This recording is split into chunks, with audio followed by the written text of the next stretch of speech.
bed enzymes or something? Benadryl overdose. Benadryl, okay. How do you feel right now?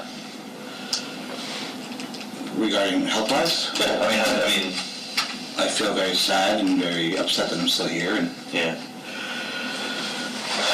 Is there somewhere else you'd rather be? with my family on the other side. On the other side? Mm-hmm. Okay. And you do know your wife and children are deceased? Yes, and that's where I want to be with them. That's where you want to be? Okay. 2 days earlier, deputies walked into a house in Celebration, Florida, and found Megan Todt, 42, and her 3 children. Alek was 13, Tyler was 11, Zoe was 4. The family dog Breezy was found with them. They had been dead for roughly 3 weeks. The man answering these questions had been living in the house the entire time. 90 minutes into this interview, Anthony Todt will make one very specific claim about the order of events. Listen to how certain he is. Looking back on things, the boys, Yep. are you sure that you stabbed them prior to them being deceased? Yes. 100% sure, without a doubt. Okay. So if a doctor, medical examiner tells you... What Todt does not know is that the detective sitting across from him spent the previous day at the medical examiner's office, standing in the room for all 4 autopsies. He already has the answer. You're firm on that? Firm. Okay. Because everything we've talked about has been pretty damn consistent, you know what I'm saying? But the biggest things were, she had some concern yesterday that it appeared, and she even noted that the boys' injuries, without a doubt, were done after they were dead. Okay. I can tell you that absolutely 100% because after it was done. For the next 2 hours, Anthony Todt gives one of the most complete, most orderly, most cooperative confessions ever recorded in a Florida homicide case. He corrects the detective on details. He supplies passcodes. He remembers which knife, which room, which shoulder he carried his son on. And every time the record can be checked against him, it comes back a little bit wrong. This is the 15th of January, 2020. Megan Todt was 42. She and Anthony met in high school in Connecticut and had been together since they were teenagers. People who knew her described someone gentle, someone with an unusual amount of patience for other people's problems. For the last several years of her life, she was in almost constant pain that nobody could put a name to. Alek was 13 and the eldest. He was the one who got the new clothes for the school year, the one his father would later describe, in a police station, in terms of how heavy he was to lift. Tyler was 11. He played soccer. He had a scarf from a Team USA versus Canada match he had been to a couple of weeks earlier, and that scarf mattered enough to him that his father brought it upstairs and set it on the toy box. Zoe was 4.5. She wanted a Mickey Mouse necklace badly enough that, weeks after her death, her father drove across town to another property to look for it in a jewelry box. He couldn't find it. Breezy was the family dog. In the autumn of 2019, the Todts were living between 2 states. Anthony ran a physical therapy practice in Colchester, Connecticut, and flew down on weekends to the house the family rented in Celebration, Florida, the planned town Disney built, 20 minutes from the Magic Kingdom, the kind of place people move to specifically because nothing happens there. The last time anyone outside the household saw Megan Todt or her children alive was the middle of December 2019. Through late December and early January, Megan's family in Connecticut kept trying to reach her. The messages they got back were reassuring and slightly off. The children were sick, everything was fine, they were coming up for Christmas. None of it lined up, and eventually one of Anthony's sisters called Osceola County and asked for a welfare check. There was a second, entirely separate reason law enforcement was interested in that address. Federal agents had been investigating Anthony Todt's Connecticut physical therapy practice for healthcare fraud, and on the 13th of January 2020, they came to Celebration to serve a warrant. The two things arrived at the same front door on the same afternoon. Agents and deputies went into the house. Todt was outside on the porch, disoriented, telling them his wife was upstairs asleep and the children were away. Upstairs, In the master bedroom, they found all 4 of them. 2 mattresses had been dragged in and laid side by side on the floor. A body on one, a body on the other. Megan was in the bed. Zoe was in the bed with her. Everyone was wrapped in blankets. The dog was there too. They had been dead for about 3 weeks, and the house had been kept at 68 degrees, with air purifiers running. Todt was taken to hospital and admitted under Florida's Baker Act after telling deputies he had been trying to kill himself with Benadryl. 2 days later, on the 15th of January, detectives brought him into an interview room at the Osceola County Sheriff's Office, sat him down in handcuffs, and turned on the camera. Here is what Detective Cole Miller has in front of him when he sits down on the 15th, and here is what Anthony Todt does not know he has. 1. Miller attended all 4 autopsies the previous day. He has spoken to the medical examiner. He knows what she found, and, more importantly, he knows what troubled her. 2. The medical examiner has concerns about the stab wounds on the 2 boys, specifically, whether there was a heartbeat when they were made. 3. Toxic levels of Benadryl were present in the bodies. Empty and part-used Benadryl packaging was recovered from the house. 4. The dog Breezy was collected from the scene as evidence, and she was stabbed. 5. The house is a sealed crime scene. 2 knives, a pellet gun under the bed, a second pellet gun in a shopping bag on a shelf in the detached garage, cut zip ties in a brown box on a black dresser, a printed note, bags of new clothing with the tags still on them. 6. Neighbors reported seeing a truck at the property and thought the family was moving out. And 7. The thing that shapes the entire 2 hours. Todt has already talked. He confessed at the hospital on the 13th. Miller is not here to break him. Miller is here to check him. Watch what that does to the shape of the questioning. Miller never raises his voice. He never accuses. He asks Todt to start from the beginning and then simply keeps the man talking, because a man who is talking freely is a man producing a record that can be measured against a body. Okay. Just to let you know, I'm recording this, just like the conversations we had the other day at the hospital. What I want to do is, this is what I read you the other day. I want to have you I'm going to read it to you again before I speak to you, obviously. So Miranda rights. I'm required to inform you that you have the right to remain silent. Do you understand? Can you speak up a little bit? Yes. Okay. Anything you say may be used against you in court. Do you understand? Yes. If you're not entitled to talk to a lawyer before and during questioning, you are entitled to talk to a lawyer before and during questioning. You understand? Yes. Okay. If you cannot afford a lawyer and want one will be provided before and during questioning without charge. Do you understand? Yes. Okay. I know verbally you said yes. If I could be so kind, or if you could be so kind, could I get you can read these? Okay. And I'll throw your signature right there if you can.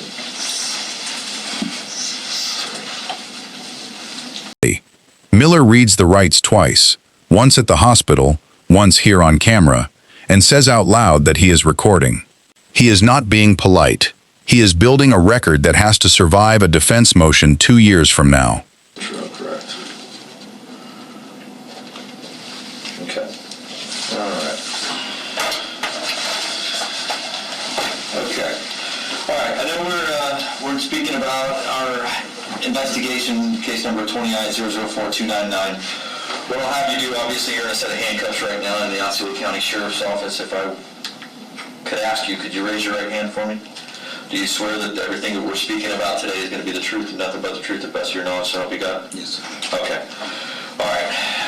It's a very tragic event, very unfortunate event. Earlier this week, we were called to your home. Obviously, I'm just doing this. All 3 of us have already spoken. I don't know what they treated you for. I don't know if it was something to do with some liver, kidneys, or something like that, enzymes or something. Benadryl overdose. Benadryl? Okay. A man in handcuffs raises his right hand and swears an oath, 3 days after his wife and 3 children were carried out of his house. There is no protest. There is no confusion about why he is here. He answers yes. Your wife and children are deceased? Yes, and that's where I want to be. That's where you want to be? Okay. All right. Well, some progress has been made since we last spoke. Okay. I had the unfortunate event of attending their autopsies yesterday.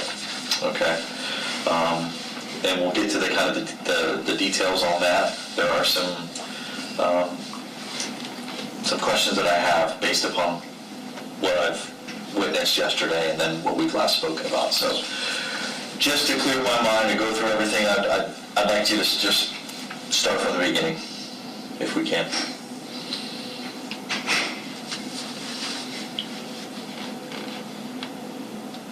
How we led up to where we're at right now.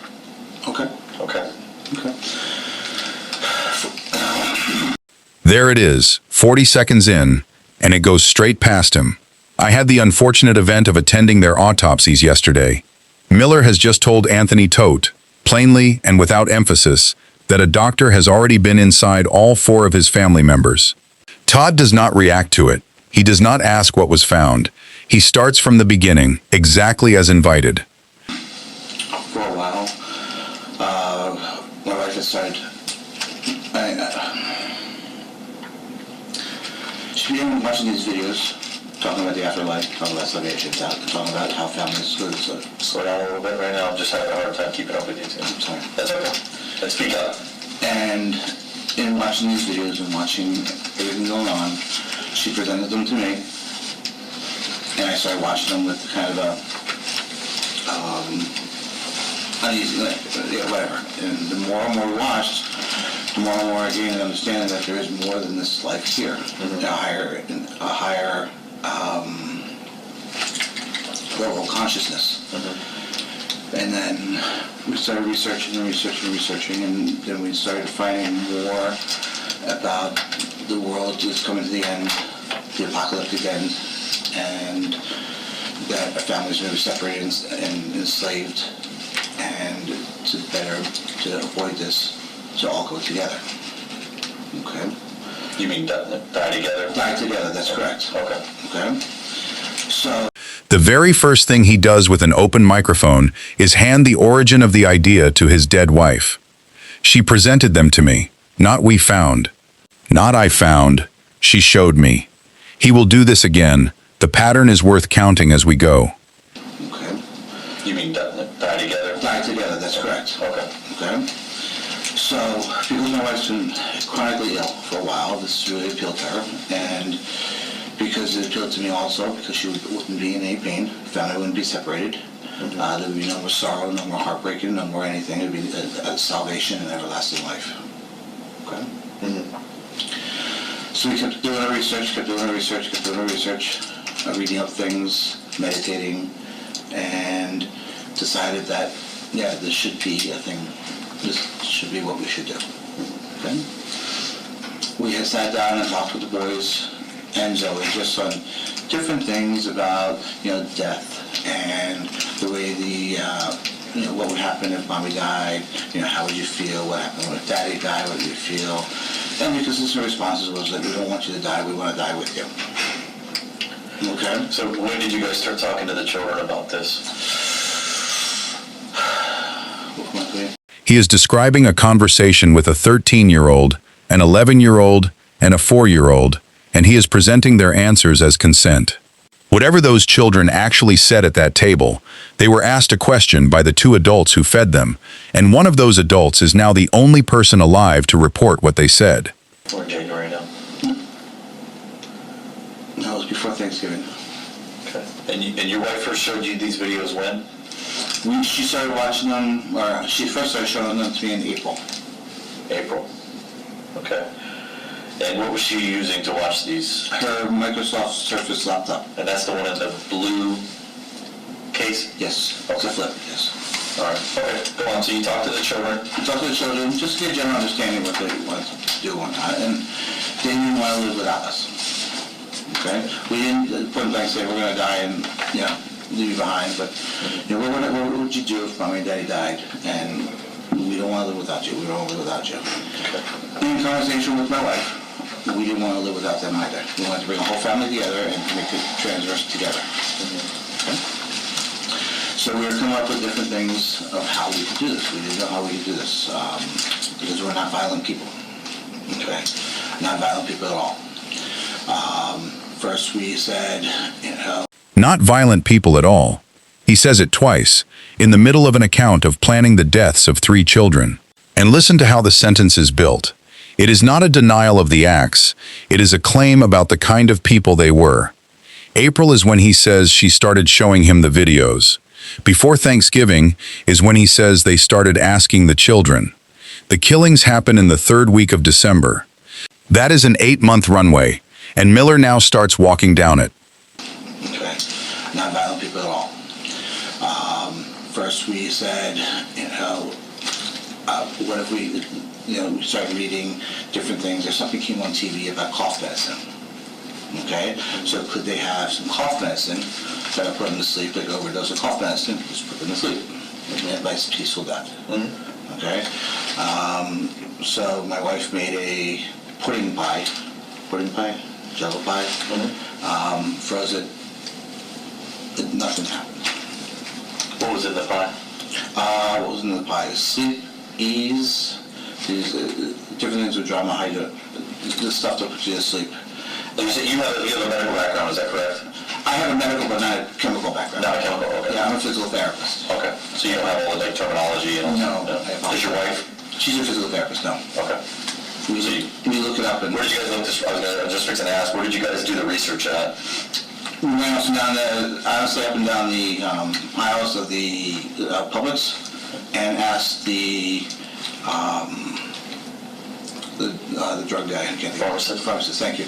What's something good that puts you to sleep, no trouble falling asleep? When did you guys start doing this research? I started research before Halloween, but I just intermittently trying to figure out what was going on, Okay. When we found out that the best drug to use was the stuff in Benadryl. That's the safest way to put away. That's the safest way to put in. So it didn't work.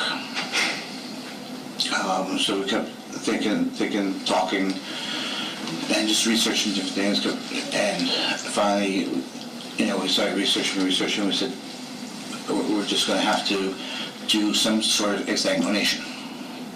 Okay? Plead to death. Okay? That's how they used to do it way in the back, where they used to do sacrificial things. You take a plead to death? Bleed to death. Oh, bleed to death, sorry. Okay. Okay. Okay. And so we started researching where would be the easiest to stab, to do, so the kids could bleed to death, maybe in combination with the sleep drug. Okay. Okay? And that's how everything led up to be. Okay. That's how everything led up to be. Okay. So that's through research. You guys have found, now you're saying you and your wife did this together? Mm-hmm. Okay. So in doing all the research and everything, how did we get to Monday morning? Take me back to the holidays. When do you think the children died? That type of stuff.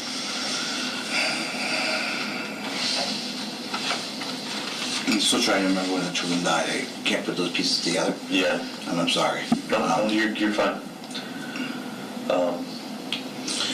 We wanted the kids to stick around for the Christmas holiday concert because we didn't want to disappoint that. Did you guys celebrate Christmas Day? No, the kids were there before Christmas.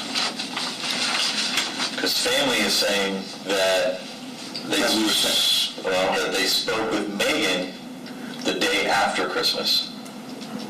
Was Megan alive the day after Christmas? No, she died right the day after the boys did. Right. I remember you saying that the other day. That's why I've made contact now with your family and with Megan's family.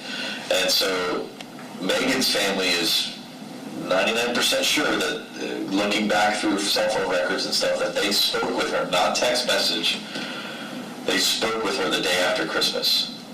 No. And she said the children were sick. No. Okay, so you're adamant that they died before Christmas? Yes. Okay. the children you said died 24 hours or so a day prior to Megan? Correct. Okay, so let's go to the day of their death. How did this go down? Woke up at 11:30 at night. This is the first real collision of the interview, and it happens quietly. Megan's family in Connecticut is certain they exchanged messages with her the day after Christmas, and in those messages, she said the children were sick. Todt says all 3 children were already dead by then, and that Megan died within a day of the boys. Both of those things cannot be true. Either Megan Todt was alive on the 26th of December, or somebody else was answering her phone. Todt has already given Miller the answer to that, 40 minutes from now, and he doesn't know it yet. Watch what he does with the memory problem. I can't put those pieces together. Yeah, I'm sorry. He apologizes for the gap rather than using it, and in a moment he will recall a knife color, a room, a shoulder. Only the calendar stays blurred. Their death. How did this go down? Woke up at 11:30 at night. We set the alarm for 11:30 at night, and got up out of bed. And it was to do Zoe first. Okay. Meg walked me to the room, and she walked back into her room. Step by step. So you guys are sleeping in the master room, I'm assuming? Yes, my wife and I, yes. And the dog. And the puppy, okay. Which boy was upstairs? Zoe was upstairs in her room. Okay. Alek was upstairs in his room. Tyler was asleep downstairs in the library room. And why again was he down there? The 2 of them were sick, so we kept them apart. Okay. All right. So, okay, go ahead. Sorry. It's okay. So we walked to the door. Zoe. They set an alarm. That is the detail. Not a fight, not a snapped moment, not a night that got away from anybody. An alarm clock set for 11:30 so that 2 adults would wake up on schedule. Done. So I went into Zoe's room. And it took me 2 or 3 hours sitting there because it's a tough, but the everlasting salvation and the thought of that everlasting salvation was there, and I needed to save her soul. We wanted her to be with us. Megan kept coming in. What's going on? I'm like, it'll be done in a little bit. It'll be done in a little bit. It's getting past that. I'm not. You know. The initial thought was to stab into the umbilicus above the navel, so I could get the inferior vena cava or the abdominal aorta and be bleed out with no time whatsoever. Mm-hmm. I know I tried. I don't know if I ever punched it. I don't know if I did or not. I saw a little mark on her, but I don't know if I saw anything. But then she rolled and started swiveling, and I put my hand over her mouth and I put a pillow over top of her. So she went, and then she started to fade away. And I just held that until there was no motion left. So you didn't lay on her? I did lay on her when she lay on her belly. I'm sorry. I laid on her to keep her down, and I put the pillow on top. Okay. Do you think you stabbed her or no? I don't know. I didn't see anything. Okay. So how long would you say it took you to take her life? The whole motion? That is Zoe, 4.5 years old. Her father sat on the edge of her bed for 2 or 3 hours before he did anything. And the reason he gives for finally doing it is that he needed to save her soul. He uses the language of his own profession, the navel, the inferior vena cava. He is a physical therapist. He knows where the large vessels are. And then he loses his own certainty. I don't know if it did or not. I saw a little mark on her. So how long would you say it took you to take her life? The whole motion? Yeah. Like from the minute I was sitting in there, or from? Well, I'm saying once you initially take action, okay, did you have a knife with you? Yes. Which knife did you have with you? The small knife. Which is what color? Green. Okay, that's the green buck knife that you talked Green about? buck knife, yes. Okay, all right. So you had that in in her bed. Mm-hmm. So how long from the time that you had the knife out to the suffocation until you think that she was deceased?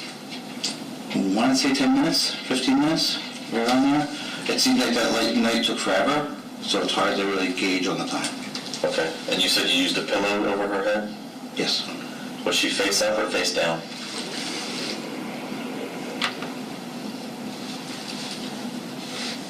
She kept moving.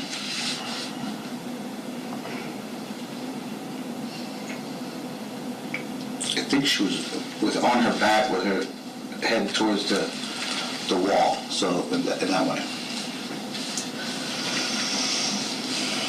So for 10 minutes to 15 minutes, you held a pillow over your daughter's head? Mm-hmm. How long did she kick and scream? Only for a couple of minutes. A couple minutes? Mm-hmm. So like 2 minutes? I had no timer, but yes. I'm just saying, good minutes, looking back. And I just held it there. That's a long time. Yes, it is. Did the other children hear her? No. Did your wife hear her? My wife kept going up. I felt her in the opening the door to see what was going on and shutting the door and walking back. Okay. Because you just see the light coming in. Okay. So you think the sun was coming up, or was it just the light from the... There's light from the hallway. A light bulb? Okay. So now Zoe is deceased. Listen to the question. So for 10 minutes to 15 minutes you held it over your daughter's head. How long did she kick and scream? No anger in it. He takes the number Todt gave him, puts the word daughter back into the sentence, and asks for a second number. So now Zoe is deceased. And what happens next? Walk out. Stood with Megan in the room for a little while.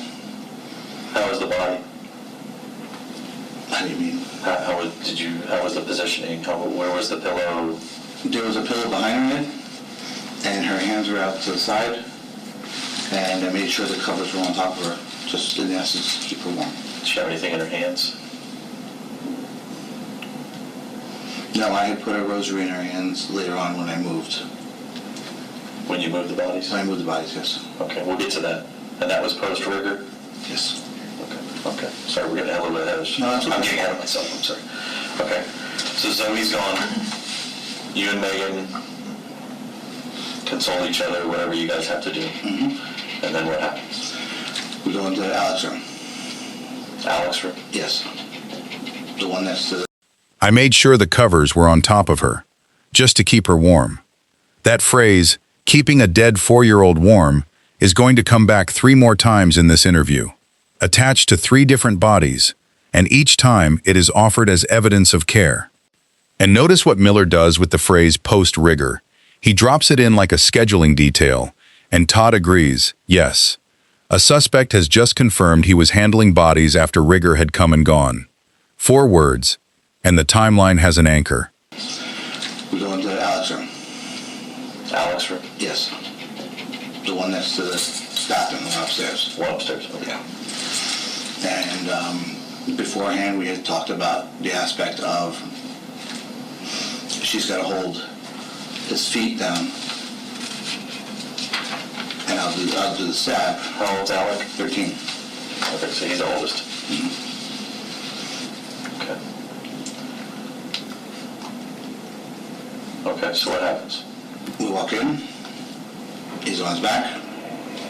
She's just sitting there holding his feet together. We're just in there, just eyeing each other, just gaining the confidence, I guess, you know. And I go to, I stabbed him, and he started kicking, was trying to get up, and he kept rolling. So I ended up putting there was a pillow there, and I put a pillow in the back of his head so he wouldn't hit me with the back of his head. And I reached around with my hand and held his nose in his mouth. And he kept rolling and kicking and rolling and kicking, and then it eventually stopped. And where was Megan at? Megan left midway through there and went back to the room. All right. How long would you say it took to kill Alek?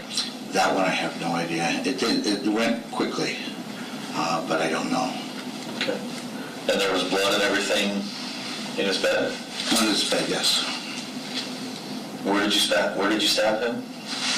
In the stomach, the same spot that we identified as, where you could get the infuriating. Alek was 13. He fought. That is what those sentences describe. A 13-year-old boy trying to get up off his own bed. And in the middle of it, Todt inserts a piece of stagecraft, a pillow placed behind Alek's head so that Alek would not injure him. And listen to the last clause. Megan left midway through.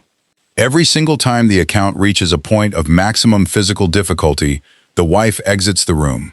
She holds the feet. Then she leaves. She waits outside the door. She does meditations. She is present enough to have agreed and absent enough never to have done anything. In the stomach, the same spot that we identified as, where you could get the inferior vena cava. And what area did you call that? Inferior vena cava? No. You called it earlier. Abdomen? It's overall the abdomen. I think you used another term earlier. It was the one that you specifically spoke about the navel and Umbilicus. umbilicus. Yeah, and the umbilicus. Okay. Is that something that you researched in there, or you knew that from your profession? So research them ahead of time. Okay. Especially on a website called Quora.com. And spell that again? Quora.com. Quora.com. Yes. And what is Quora? If I go research this, what is it going to show me? Quora.com, you can ask anything they want, and it's people feedback. We happen to find it just by looking up knife techniques. And you ask it anything, and they'll show you, and they'll tell you and explain to you the best way to do things and where to do things, and suggestions how to commit suicide. I was going to ask, is it like a suicide website, or is it It's an everything website. so I can go in there and say, how do I change the oil on my... That I don't know. That Is is it like medically based, or... It's not medically based. It's a lot of topics that people talk about, but don't, I guess, talk about on the internet. I just used it for suicidal techniques and also to get ideas how to do it with the knife. When were you doing your research on Quora.com? Started that before Halloween. Before Halloween? Yeah. Where did you learn of that? You may have said this. Where did you learn of Quora.com? I happen to be just researching knife techniques. And it comes up, and a couple of the questions came up as, how do I kill myself with a knife? So I clicked on that, and it was Quora.com. So I clicked on Quora.com. There's a lot of stuff out there. Before Halloween. He has now dated the research twice, unprompted, and both times he has put it in October. That is roughly 10 weeks before the killings, and it is the sentence the prosecution will build a premeditation case on top of 2 years later. And watch the move Miller makes. If I go research this, what is it going to show me? He is not asking what Todd found. He is asking him to predict what investigators will find on his devices. So the search history now has a statement to be measured against. When you typed in, when you were talking about knife techniques, like was it how to cut up some steak, or is it how to... Offensive techniques, defensive knife technique. Okay. All right. Okay, so you've done your research on that going back pre-Halloween. Yeah.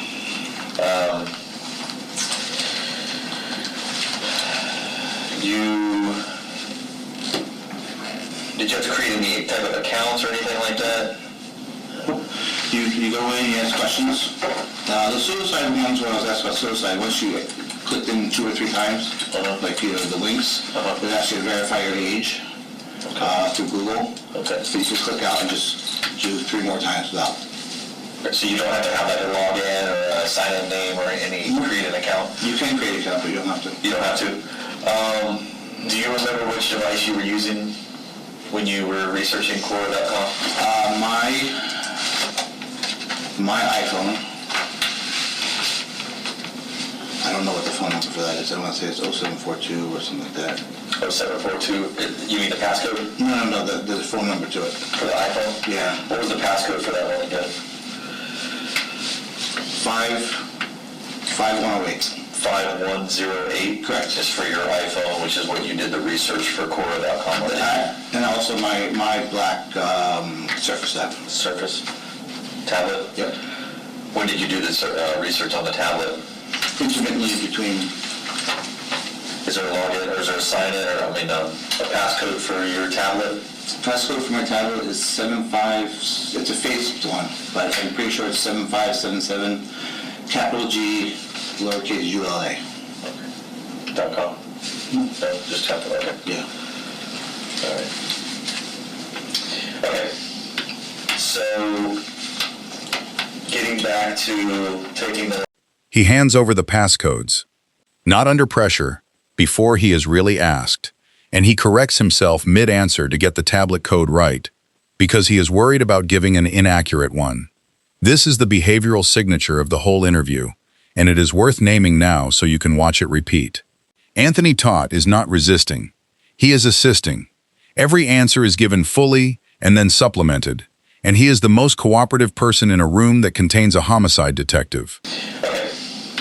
So, getting back to taking the life of Alek, and is it A-L-E-K? Yeah. Okay. Alek, who is 13. You're saying that you were solely responsible for his life loss, his murder? That's correct. Okay. Your wife, at this point, was where? She had gone back to the room. Okay. Had you given the children any medications prior to this night? I know you talked about the pie or whatever that your wife had made. Up until this point, were the children routinely given any type of medications? We give them some supplements in there, Okay. but All right. So the night in question, they weren't under the... His murder. Miller uses the word for the first time, drops it into the middle of a sentence, and keeps moving. He wants to know what happens to Todd when the legal word for the act is placed in front of him. What happens is, okay. it was bloody. No, I'm sorry, I didn't ask him. Please. With the boys, which knife did you use? It was all the green knife for the kids, and The buck. they were both buck knives, but the green knife was for the kids, and the one Megan used to stab herself with. She also used the green one. Yes, Okay. because we established the fact that I had to get a bigger knife for myself because my body mass is bigger to get the same thing. Okay. So Tyler, and which room downstairs was Tyler in? Tyler was in the library room downstairs. Library room. So if I walk in the house, where at? You got to walk in the house. The first room on the left is music room. The second room on the left is the library room with the double French door things. Okay. And that's the room. Was he on a mattress? Was He he... was on the mattress, and the mattress, my wife is very adamant about mattress covers. So he was on top of the mattress cover and all his blankets and everything. Okay. Did that mattress stay downstairs? That mattress stayed downstairs. The cover and everything else was brought up when I brought him up to the room. So obviously there should be, if he bled or bled out, there should be signs of that on the mattress. The mattress was clean because of the cover, What do you mean by cover? by the mattress cover. Okay, which is cloth. I don't know what it is, but it doesn't allow fluid or anything to go through. Okay. All right. When I moved him, I was able under the cover. So that's sometime later? Correct. Okay. All right. So Tyler is killed. Who's in the room when he's killed? It's just me and Tyler. Megan is outside in the door. What is she saying during any of this? She's doing meditations. Was she drinking or consuming anything that would maybe Not at that point, no. bring her down? Because it's just a lot for a parent to go through. Yeah. I mean, it's a lot for a human being to go through, let alone a parent. Okay. But we had salvation in mind. We had the great, and that's in I all got you. honesty. We love our kids, and it's sad. No, I got you. I understand. Okay. So now all the children are gone. How long until the sun comes up?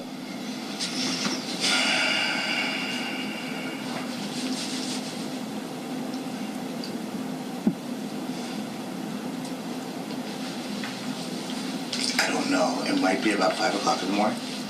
Miller had asked a deliberate question. If he bled out, There should be signs on the mattress. Todt says there weren't, and supplies a reason before he is pressed. A boy stabbed in the stomach with a beating heart leaves a mattress that needs explaining. And once again, at the exact moment of the act, Megan is on the other side of a door doing meditations. I don't know. It might be about 5 o'clock in the morning. Around that time. Was the sun coming up like part of a rule or anything like that? Because you mentioned it a couple times that Megan told you that you had to do this before the sun comes up. Is there a reasoning behind that? I don't know. I don't know why the reasoning was behind that, but it would have to be done before the sun came up, yes. Okay. So it's nothing during your research or investigations or anything like that that has... Nothing per mind. I don't know what was on her side, research or whatnot. Okay. I was just told this needed to be done before the sun came up. Okay. All right. So they're all deceased. What do you guys do? Go up to the bedroom. Just started talking. How do we want to, the kids are dead. What do we want to do now? What's going on? What's our next step? What are we going to do? You mean this wasn't planned? It was planned, but it was like just the dog. Did she want to go first? That is a small, precise piece of detective work. Miller has noticed that Todt keeps attributing a rule, it had to be done before sunrise, to Megan. So he asks where the rule came from. And Todt cannot source it. He doesn't know why. It wasn't in the research. A rule with no origin, attributed to the one person who cannot be asked about it. That is the third time in 20 minutes. This wasn't planned? It was planned, but it was like just the dog. Did she want to go first? He just said, because there was some discussion of me going first and her staying last, her going first. She wasn't sure which one she wanted to do. So we decided that the dog, we wanted the dog with us. So she held the backside of the dog down, and I put the, I call them Mexican blankets. They're like these blankets around, and I was able to hold the knot in her snout and her nose closed, and she went peacefully. Picked her up, put her in her bed, and Meg was like, I want to go next, I want to be done, and then went. So you just suffocated the dog? Yep. So if there was any type of marks or anything like that on the dog, you wouldn't know anything about it? Okay. What kind of marks were on the dog?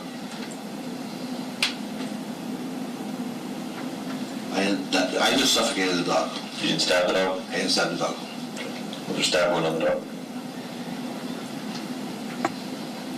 That's interesting because I didn't stab the dog. Okay. Well, there was a stab wound on the dog. Okay. The dog was collected as well, so. I doubt. It's neither here nor there, I'm just telling you. Okay. All right, so you killed the dog. And then you say you put it in its bed or something like that. Where did you place it now? The bed, we wrapped it in the blanket, but not put it underneath the bedside table in her bed. Her, okay. What was her name? Breezy. Breezy. Okay. Did you meet, I'm sorry, where did you kill the dog at? It was on the foot of the bed on Megan's side. In the master room? That's correct. Okay. And that was, the final resting spot was in the master bedroom, correct? Correct. All right. So the dog's dead. Now what happens? Meg wanted to go. Okay. So. He says he suffocated Breezy. Miller says, if there were any marks on the dog, you wouldn't know anything about it. Then he tells him the dog was collected as evidence. Todt's answer is, Breezy was stabbed. Miller already knows it. He has just listened to a peaceful suffocation described for an animal whose body says otherwise, and he does not push. He files it and moves on. So the dog's dead. Now what happens? Meg wanted to go. Okay. So we have decided, I said, what do you want to get? Your wine? What do you want to help calm us down? So it won't hurt as much. We had some spray stuff, and so she could use that instead. So she wanted some wine and some, it's purple, Tylenol PM. And she started taking that a little bit. Gave her the knife, and I laid next to her, and she put the knife into her stomach. Okay. And I said, did you get the spot? It's right here. She said, yeah, I feel it. Okay. laying there for 45 minutes. It's supposed to take about 10 minutes, whatever it says, if you hit the spot. And what is in that spot? What are you talking about? The inferior vena cava. Okay. On the umbilicus. You're supposed to be able to bleed out. They say 1 to 4 minutes, but under 10 minutes. And what are you specifically targeting within that area? The inferior vena cava. Okay. It's a big blood return. Okay. It's a large vessel, and you bleed out in your abdomen. It's quick. All right. Okay. How much did she consume wine or I'm assuming is it grape flavored? You keep saying purple. Yeah, the first one was grape flavored. What do you mean first one? She had a glass of wine with the stuff. Okay. We were laying there for about 45 minutes.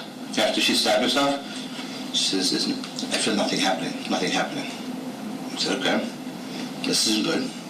What do you want to do? She said, do we have any Benadryl? I said, we have liquid Benadryl. She goes, let me have that. Let me try some of that. Maybe that'll put me to sleep or let me go sooner. So she was drinking liquid Benadryl. And I was checking back on her, give her some peace. Walked around, came back, walked around, came back. And at one point I thought she had passed from doing the Benadryl. Nope, she was still there, and she had sat up. What makes you think she passed? She was very quiet. There was no motion. I couldn't see her abdomen going up and down. This is from afar without even me going up to see her. Okay. Was her eyes open? Eyes were closed. Was she communicating with you? At that, when I came up, I was like, Meg? She said, I'm here. I said, okay. So I said, what do you want to do? You want to try more Benadryl? Do you want the knife back again? What do you want to do? And she goes, let me try some more Benadryl. And then if that, we'll do a second. What's that?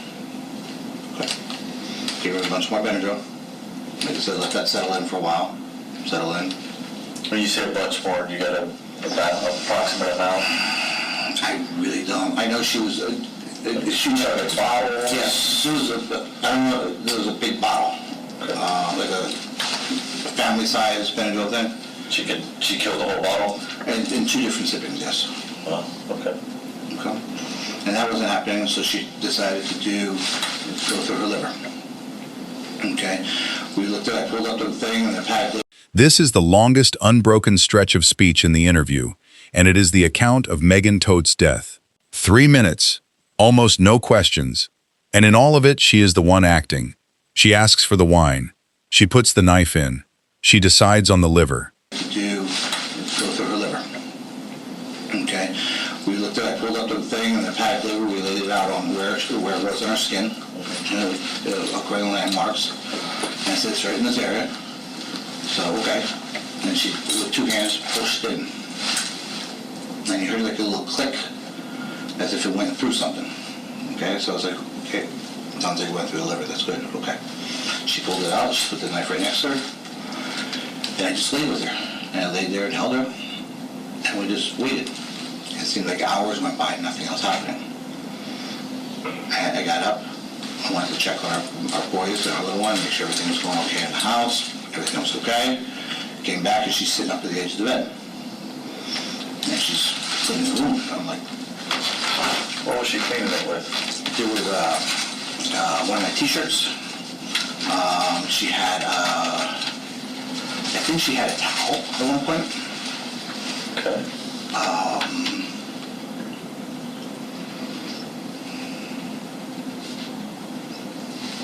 But she was definitely, I can't, but she was up, she was washing it, rinsing at one point. And she's like, this has got to be done. This is taking too long. This is ridiculous. I'm like, shall we go on, look at different other aspects to do this? How do you want to do this? She goes, I want this ended now. I said, okay, what does that mean? She goes, I want you to take the pillowcase, put a pillow, and put it over my head. I said, I don't know if I can do that. And she looked at me, she goes, if you love me, you can do this. I want to be with my babies. I said, yeah, and she just looked at me and she goes, you're strong enough and you can do it. Okay. So I said, why don't you take some more Benadryl, so at least you're not going to fight me. And I'll do it.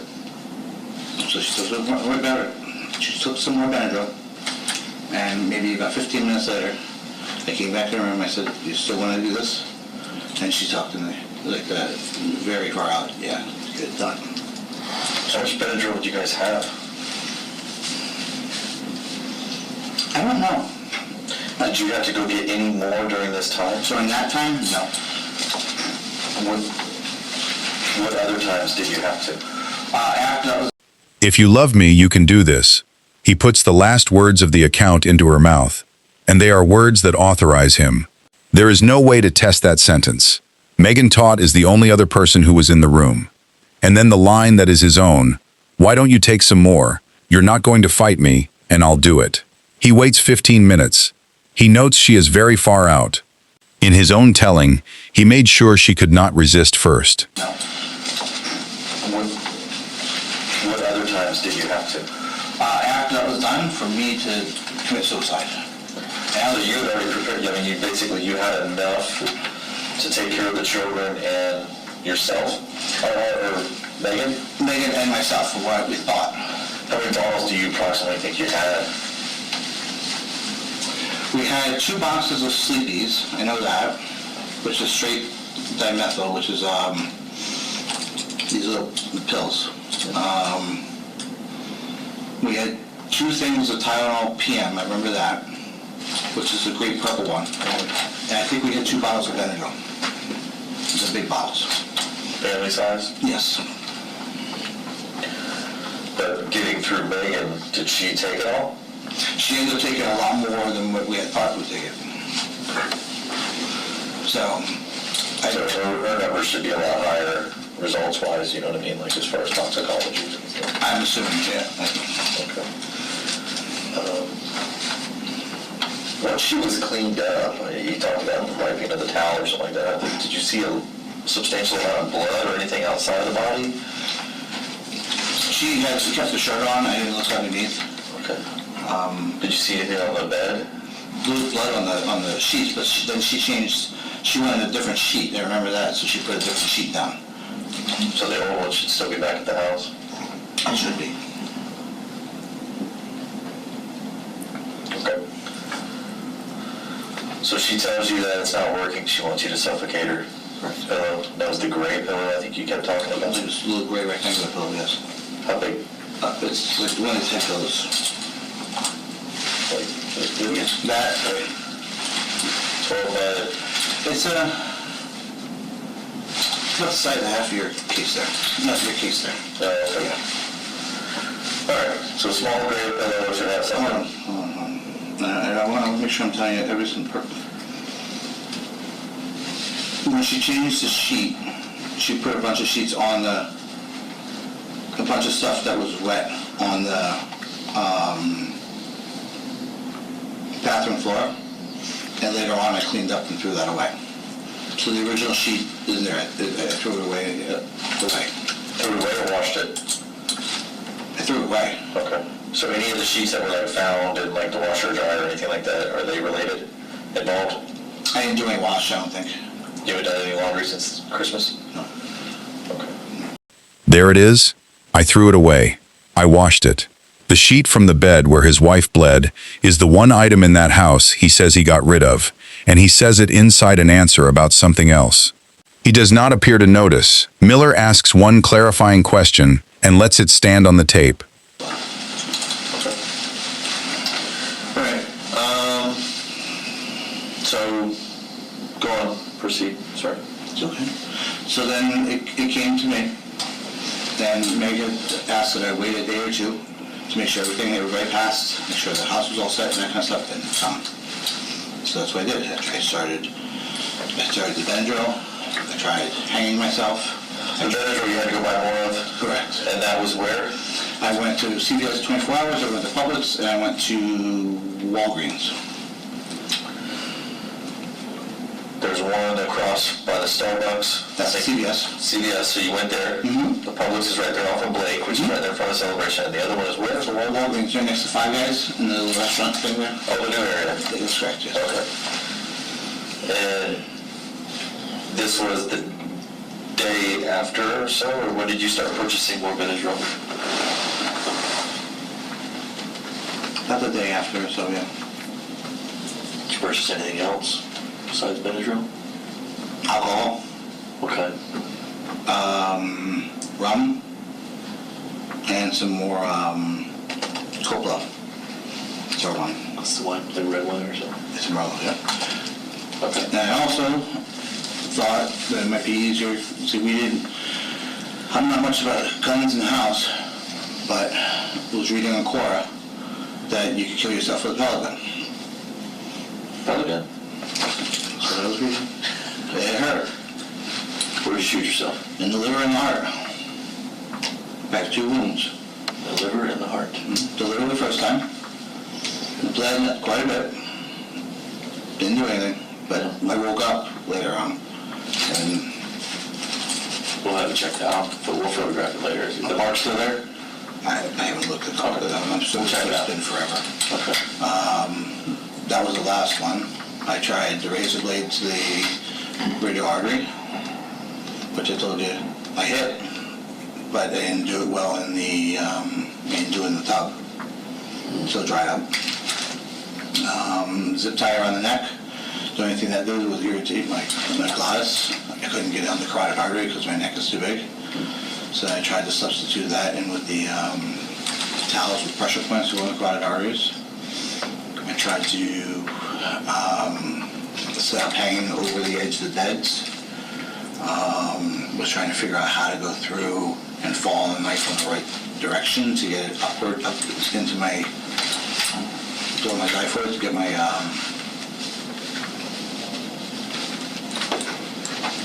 what should we call it, diaphragm.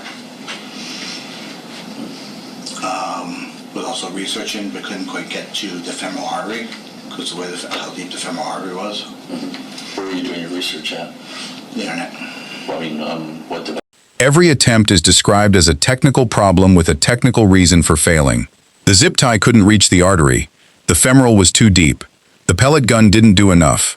Nothing on that list failed because he stopped. How deep the femoral artery was. Where were you doing your research at? The internet.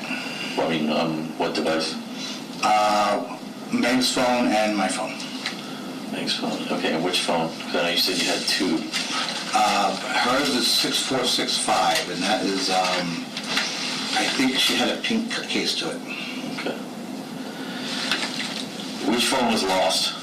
My 6536 one, a Samsung, and that one was lost before Christmas. And where was that one lost at? It was lost in Florida. I don't know where I lost it from, the airport down. Okay. That was the Samsung? I think you Yeah, said the Galaxy Note or something? Galaxy Note 10. Okay. Which phone was left in like a Starbucks or something in Sarasota?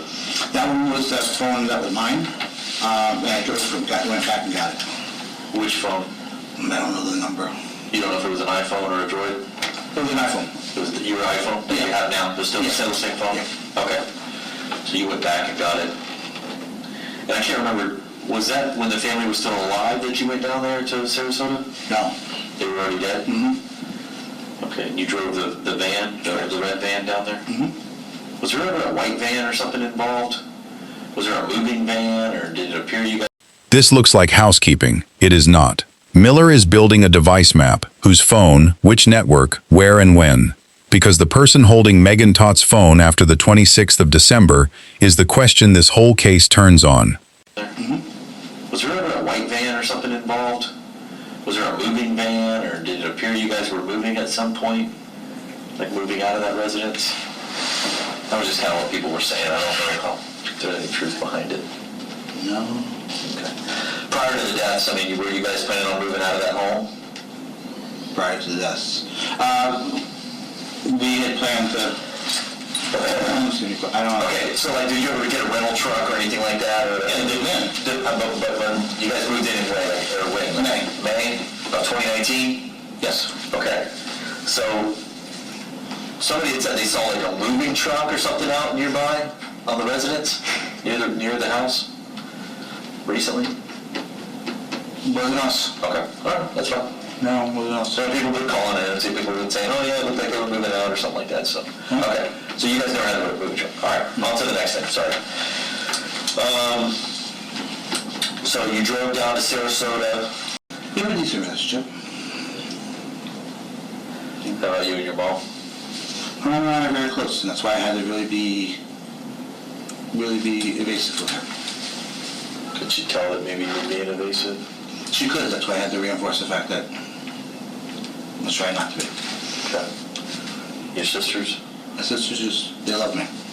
And they have a sixth sense. They do love you. I've spoken with them. Yeah. I've spoken with your family. All right. So Meg's dead. You come back from Sarasota. We were trying to establish a better timeline before, approximately when she was taken, when Meg died. And you're adamant that this all took place before Christmas? Yes. All right. Positive, 100%.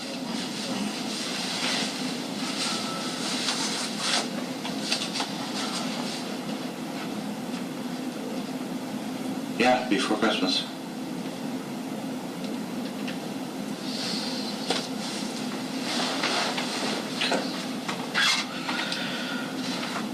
So That's why I had to be evasive. He uses the word about himself, without prompting, and immediately frames it as effort. He had to reinforce the fact that he was trying not to be. He is describing a performance he was maintaining for his own sisters. So, have you communicated with anybody after that? Has anybody texted you? Have you been using any of the other devices, anything like that? Using the devices to text people, yes. And why'd you do that? Keep people away so I can finish myself. Gotcha. I was in a panic mode that I still need to get to them. Yeah. I still have to get to them. Yeah. And people are getting closer and closer. And I know people said that they were communicating with what they thought were your family members, and ultimately it wasn't. No, it was me. It was you. Yep. The zip ties and the knives and the research and everything, how come it didn't work? Zip ties didn't work because I couldn't get enough compression on it. The knife, because in all honesty, I chickened out and cowered it out with a knife. Okay. I've taken so much Benadryl, then I took this, taken the alcohol to Benadryl, and every time I seemed to live a little bit closer. There was one day, somehow I woke up in the garage, in my urine and whatnot, and I had thought I died back then, and didn't, so. Okay, and how quick after did you move? And there is the answer to the Christmas problem. Yes, he was using their devices to text people. A lot of people said they were communicating with what they thought were your family members, and ultimately it wasn't. Megan Todt's family in Connecticut believed they heard from her the day after Christmas. Todt has just confirmed that the person on the other end of those messages was him, and that Megan had been dead for days. He gives the reason as buying time to kill himself. Which means that for roughly 3 weeks, in a house with 5 bodies in 1 bedroom, Anthony Todt was sustaining a fiction on 4 phones, checking the mail, holding the deliveries, keeping the thermostat at 68, running air purifiers, and answering as his own dead wife. Okay, and how quick after did you move? You said you wanted the family to be together, right? So take me through how does this take place? Because when they were all killed, they were all in different positions inside the home. Okay, so what happens? The first day I just laid in bed with Meg the first day after she died. Just laid in bed with her. I want to say it was the second day after she died. I said, okay, time to get things moving, time to get everything going. And went in, made sure she was covered and everything was taken care of. She was on I remember her left leg had fallen off the bed, which was kind of weird.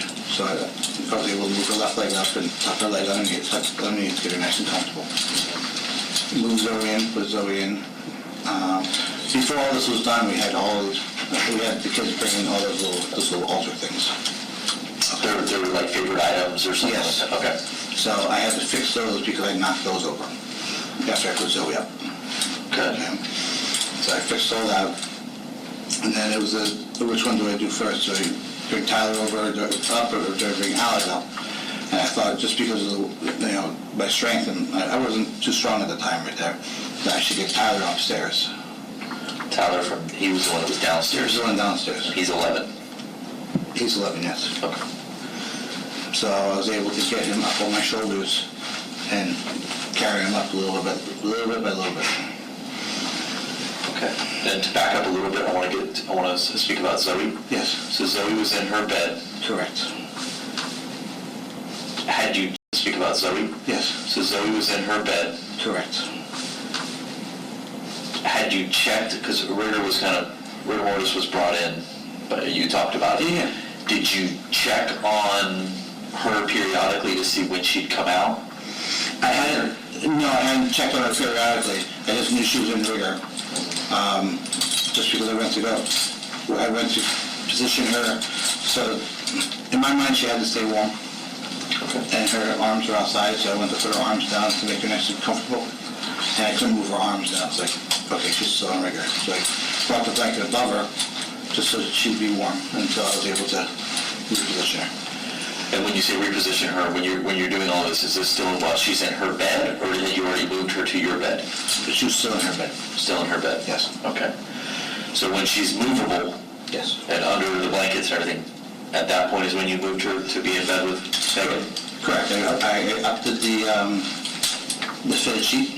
Mm-hmm. I scrunched it together and carried her in my arms and laid her flat, made sure her head was comfortable on the pillow, and let her sleep there. Then I could pick up everything I knocked over. Okay. And her head, because I understand that she was at the foot of the bed. That's correct. Right? So she's laying like this, left to right, Meg's laying like this. Is her head towards Megan's side of the bed or your side of the bed? The head is towards my side of the bed. Okay. Her feet are towards... And you slept, if you're looking at the bed on the left side of the bed, Megan slept on the right side of the bed? Yes. Okay. So her head's on your side, left side of the bed, positioned feet towards Megan.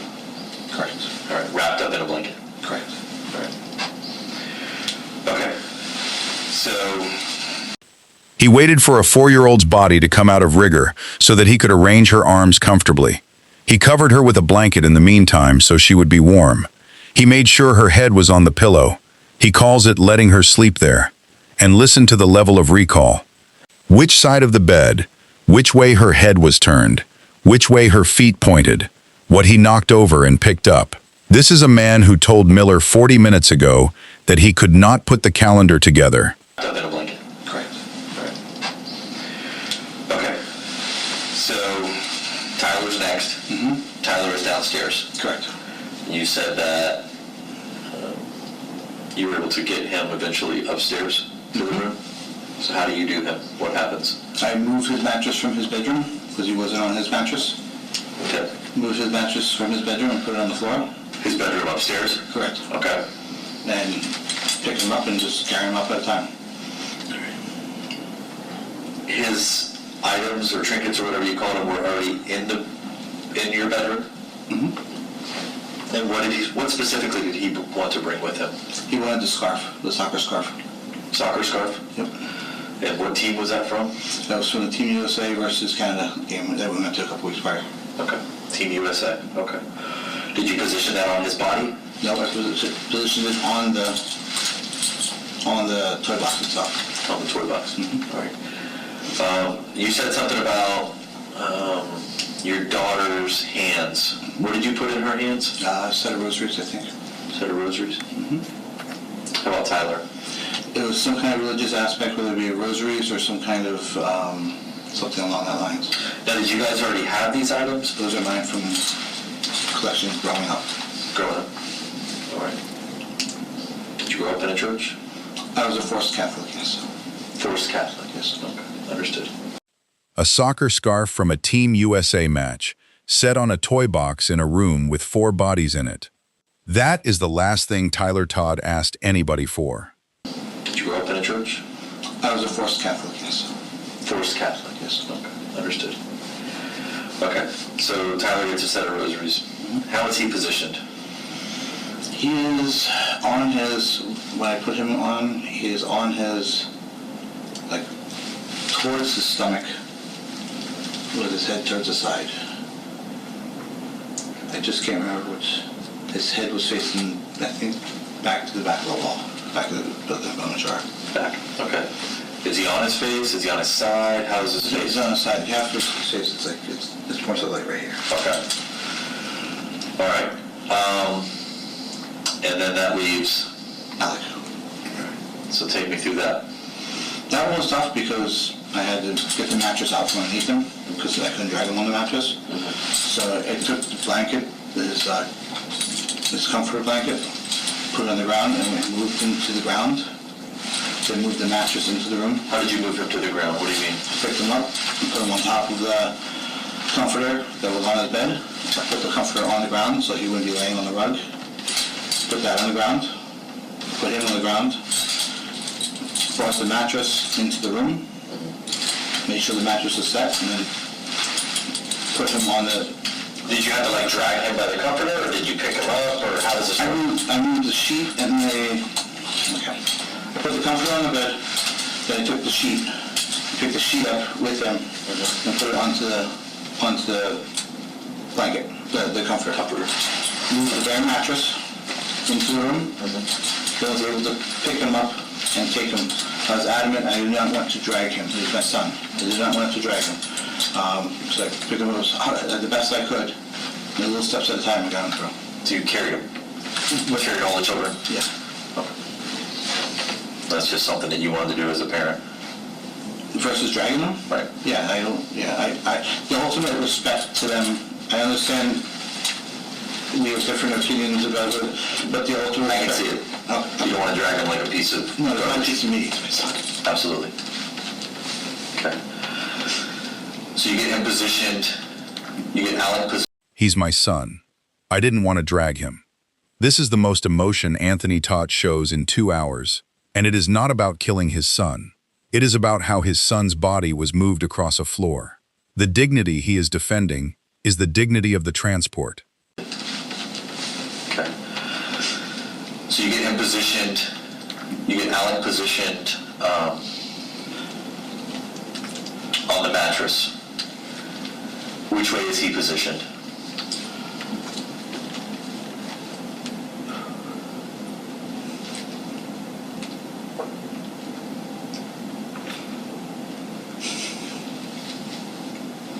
He's on his side. Okay. Where's your looking up to our bed. Looking up? I think he's looking up towards us. He's on one side or the other. I'm pretty sure he's facing up towards the bed. Okay. I think. Okay. Because I know one of the boys was almost face down when he was found, and one was on his side, like you just described Tyler was. So I was wondering maybe if Alek... If any of them were closer face down, that would have been Tyler. And Tyler was closer to the bed next to your wife? No, Tyler was the last one. Okay. So Tyler was the one closest, or the farthest away from the bed? Correct. All right. So Meg, Zoe, That's right. Alek, Yeah. Tyler. Correct. Okay. You good? I just burn it. You need a... Yeah, kind of tissue. Miller has the scene photographs. He knows exactly which boy was found face down and which was on his side, and he is asking Todt to tell him, a test question, where the answer is already on file. Todt gets it right. During this time frame that you don't recall, but it was noticed during yesterday's events that the dog was stabbed. I didn't do that. I mean, it doesn't matter. No. I just let you know. Okay. 14 words. That is the only flat, immediate, unqualified denial in the entire 2-hour interview. He has just narrated the deaths of his wife and 3 children in first-person detail, corrected the detective on knife colors and body positions, and volunteered that he washed a blood-stained sheet. Told the dog was stabbed, he says, "I didn't do that." And then, in the same breath, it doesn't matter. So the children have been positioned. Okay. You guys are coming back together as a family. And I'll use your words. I mean, you've chickened out at this point. The knife. You know, with the knife and that type of stuff. The pellet gun, during the course of this, was tried, was attempted. How come you didn't graduate to a real gun? Because in doing so, I had to... sorry. There was a whole 3-day wait list. Well, we were before...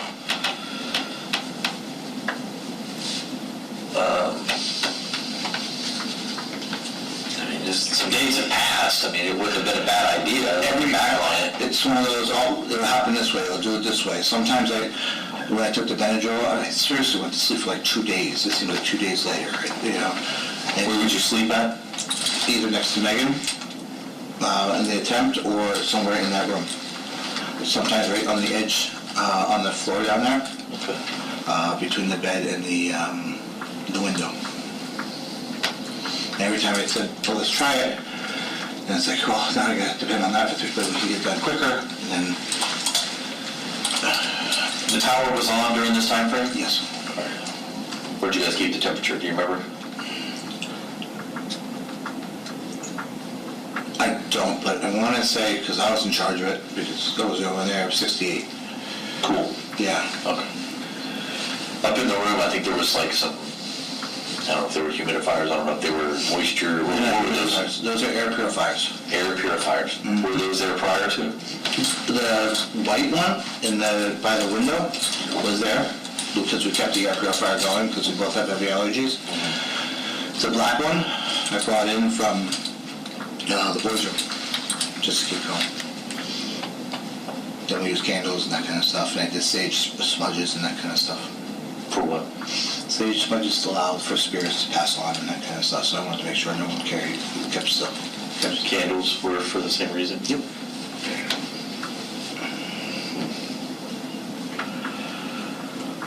So, it's been some time, we weren't found, or we didn't. 68 degrees. 2 air purifiers, 1 white by the window, 1 black brought in from elsewhere. Candles and sage. He was in charge of the thermostat, and he remembers the number. He was in charge of the thermostat, and 3 weeks later he still remembers the number. The 3-day wait he mentions is Florida's waiting period on a firearm, which is why the only gun in that house fired pellets. So, it's been some time, we weren't found, or we didn't get there till, what, Monday, which would have been the, what, 12th, maybe? 13th? What were you doing during this time frame? We're talking over 2 weeks. Trying to kill myself.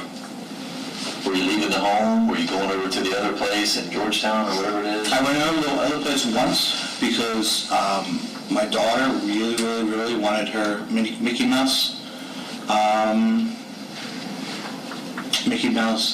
necklace. So I went up into the condo to see if I could get the Mickey Mouse necklace, to find it in the jewelry box, and I couldn't find it.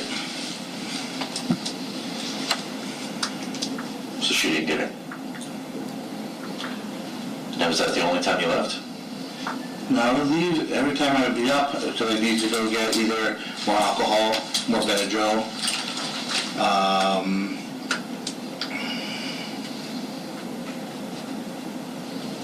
and just food as I'm trying to get through this.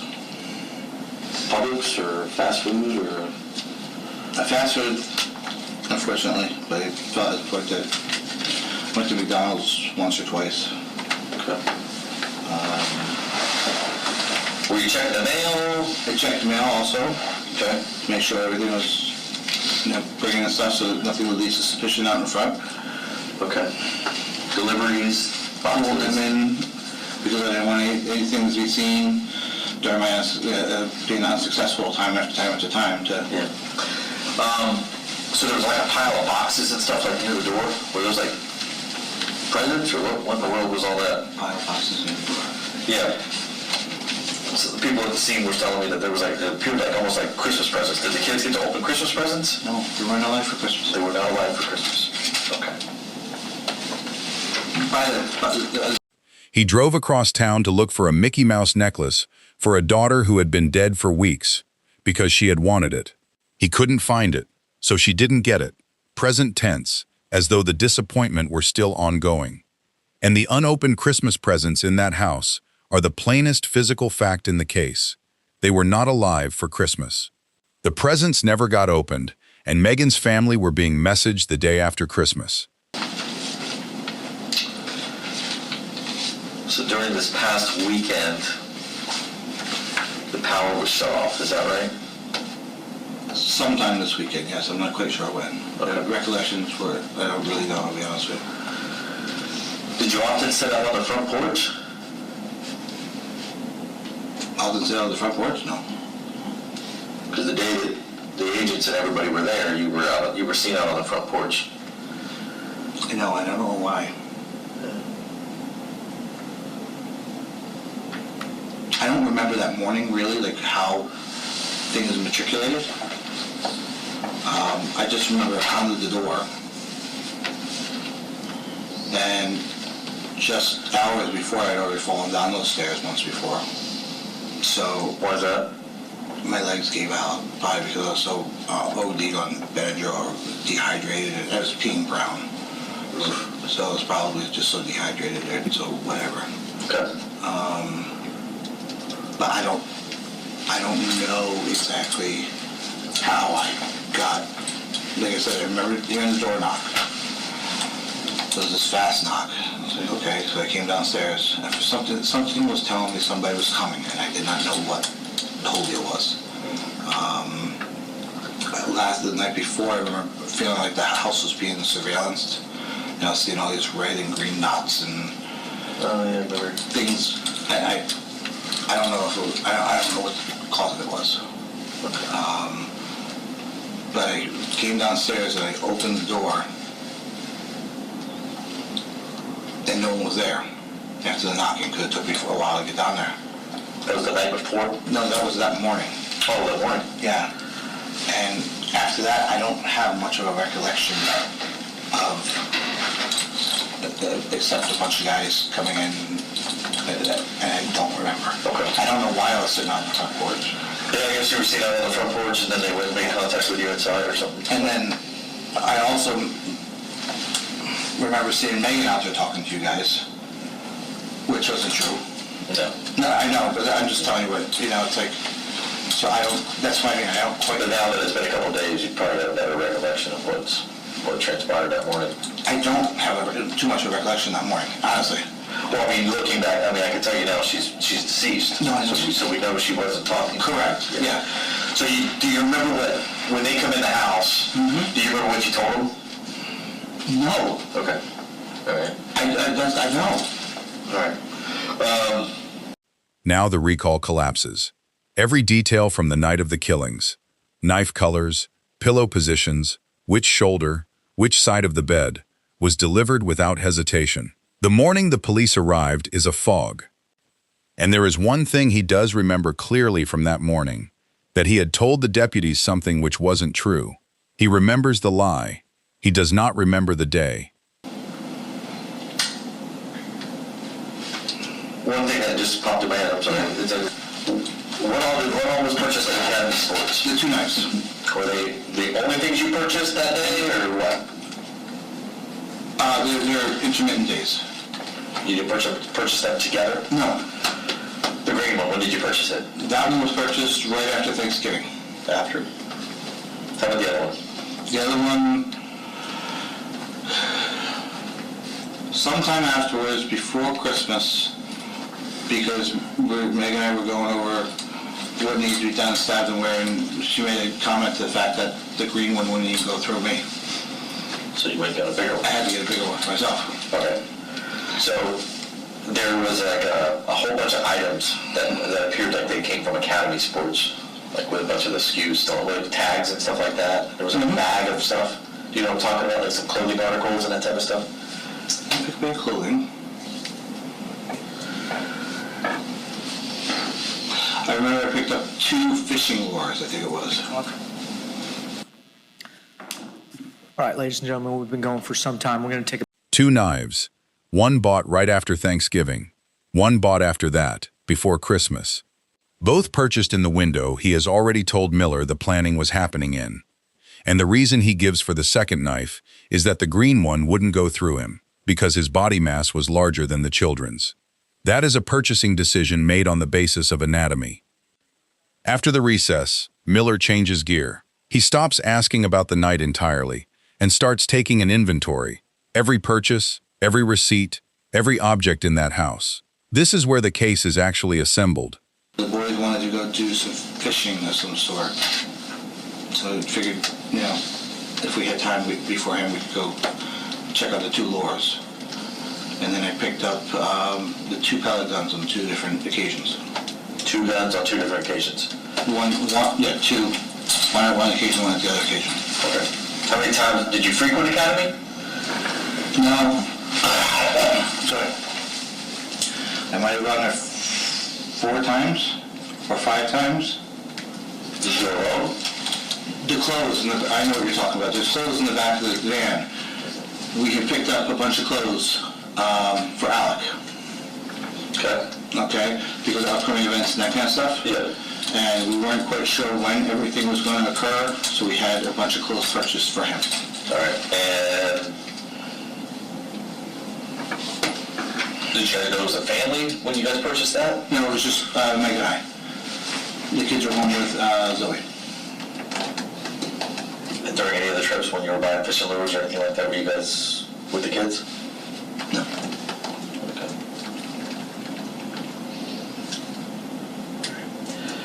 Pellet guns, when were they purchased? After the kids and Megan were dead.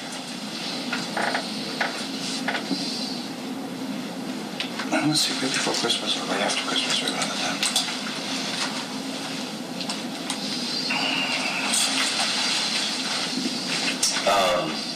You guys use any debit cards, credit cards, cash? Cash.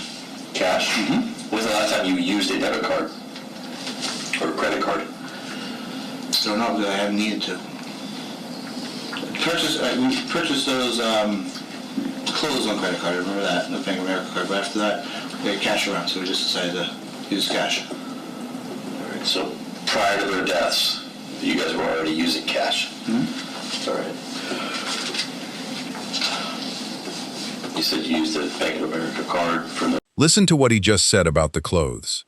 A bag of new clothing for Alek, tag still on, bought because of upcoming events, and then the qualifier, we weren't quite sure when everything was going to occur. He is describing buying school clothes for a 13-year-old while not being sure when the 13-year-old was going to die.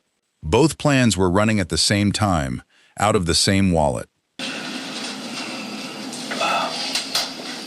Where's the guns at? One was underneath the bed because I shot myself. I was laying next to it, so I put it underneath the bed. The other one, I found out was not that good of or whatever, so I put it in a reusable shopping bag that's in the garage on the top shelf. Is that one of those bags that you bring to Publix or whatever? Freezer bags, yep. Okay. Oh, a freezer bag. No, those reusable cooler bags. A reusable cooler bag on a top shelf in the garage. Yes. Now, there's like a detached, are you talking about that, the garage out there? Yes. Okay, so the detached garage, top shelf. Top shelf, it's on the, yeah. Okay. Was there any other weapons or anything like that in the home that was used during any of these deaths or anything like that? I don't believe so. So the 2 knives, because we got those, Mm-hmm. and the 2 guns. Mm-hmm. All right. Did you guys leave any notes or journals or anything like that? We left a note trying to explain what we did. Notes or journals or anything like that? We left a note trying to explain what we did. Did you guys sign that? No, we just typed it up and printed it. It was already printed? Mm-hmm. Was it printed when Megan was still alive? No, I printed it after Megan was alive. We wrote it up together, and I just didn't print it beforehand. Did you print that off of which computer? Was it My a tower? It was a phone. Your phone was connected to a printer? Yeah, you can air print. Oh, okay.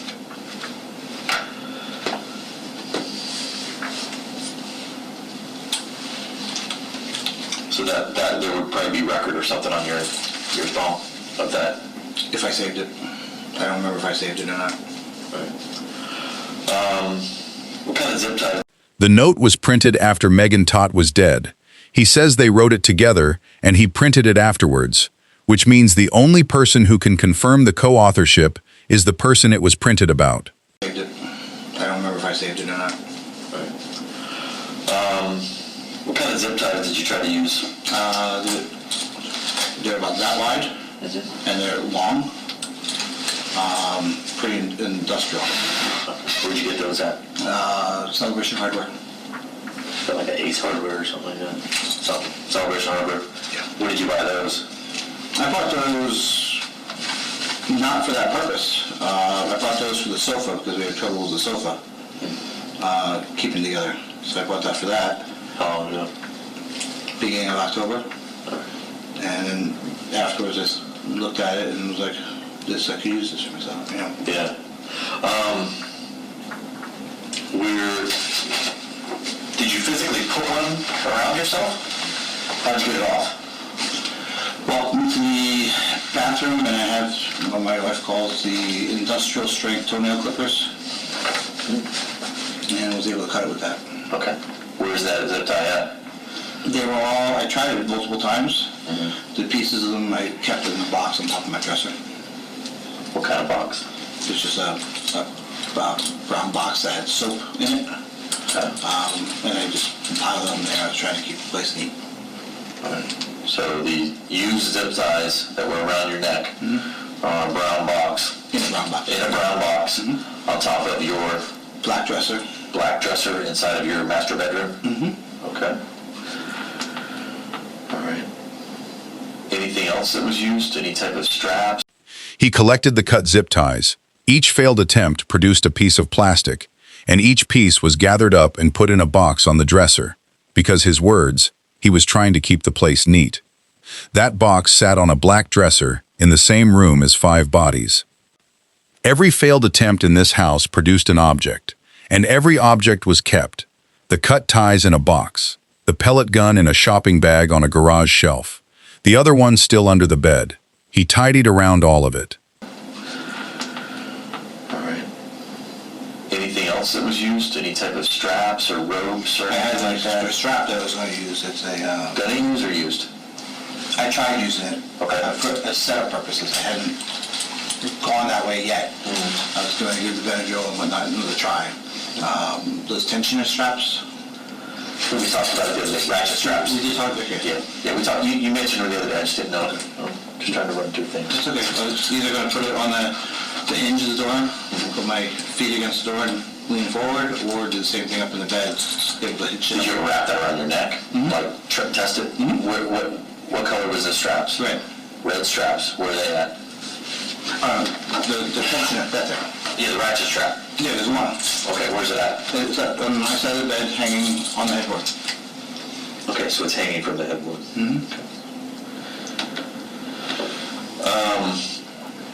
We had talked about a bunch of like homeopathic type of stuff, like some alternative medicines. We had talked about a bunch of like homeopathic type of stuff, like some alternative medicines or whatever that you may have tried to use or that you believed in or whatnot. One interesting thing that was brought up to me was there's arsenic. I know. Tell me about that. Oh, there is arsenic? Yeah. Where? In your home. If I would have known that, I would have used that. So you didn't use that? No. Okay. Where was arsenic? It was collected. There's a lot of like old school medicine. I didn't know if maybe, because you had talked about the other day, your wife was maybe into like a little bit of alternative Yeah, medicine. she's doing alternative medicine. So there was like thistlewood or thistleweed or something like that. That's what we do. What is it called? Something milk? Milk thistle. That's for the liver. Milk thistle. That's for the liver. Liver detox. So did you know that there was arsenic in your home? No. No. So that should not be in any of the bodies? No. Okay. That you know of? That I know of. Yeah, because I think that would have probably killed you. But I was trying to see if I could mail order arsenic. Really? I wanted to. They have this pill out of Mexico, too, that gets through gets caught up in customs 10 to 20% of the time, so I was even trying to do that. Was it like a suicide pill or something? Yeah. Do you also research that on your phone or tablet or something, or? It was a phone, I do believe, at that time. And that was that after the deaths? Mhm. After that? I'm grabbing at anything. Yeah, I was gonna say, it seems like you're desperate at that point.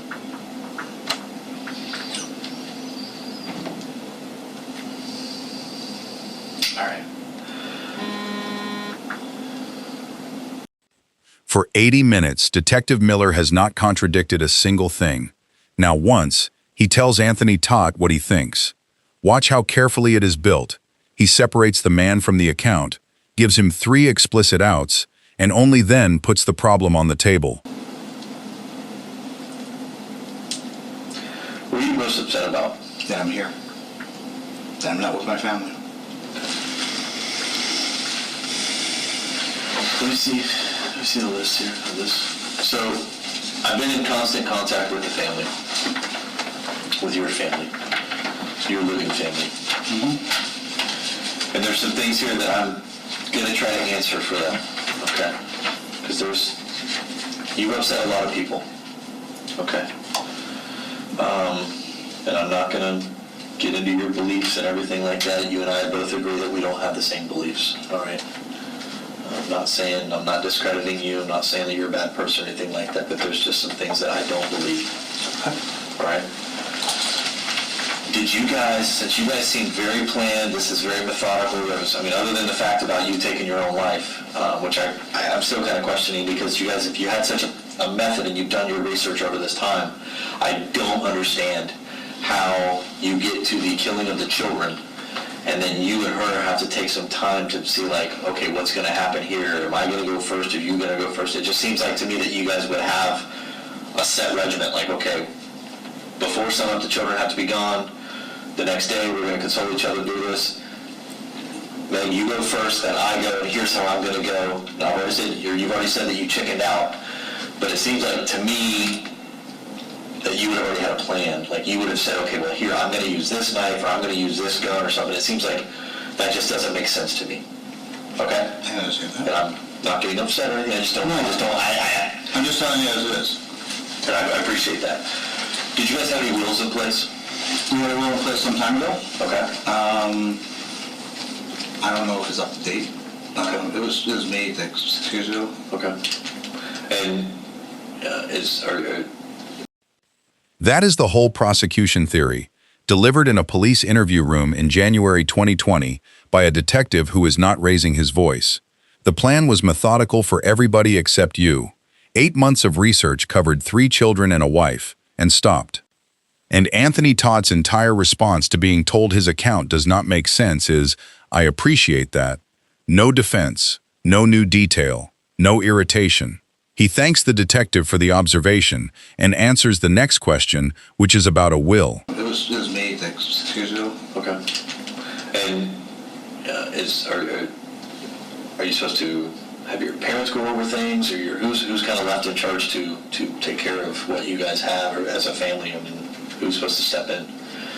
No, yeah. So in the will, it doesn't say. I mean, you obviously probably weren't planning this back 6 years ago.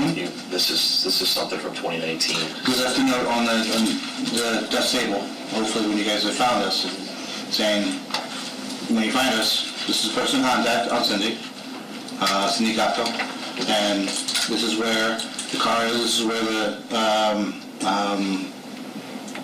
life insurance policies are, this is where the will is, and all that kind of stuff. Okay. So that note should explain everything from this newest development in your life, as far as the plan to kill each other and then move on. No, that doesn't explain anything, it just tells them where everything is. Okay.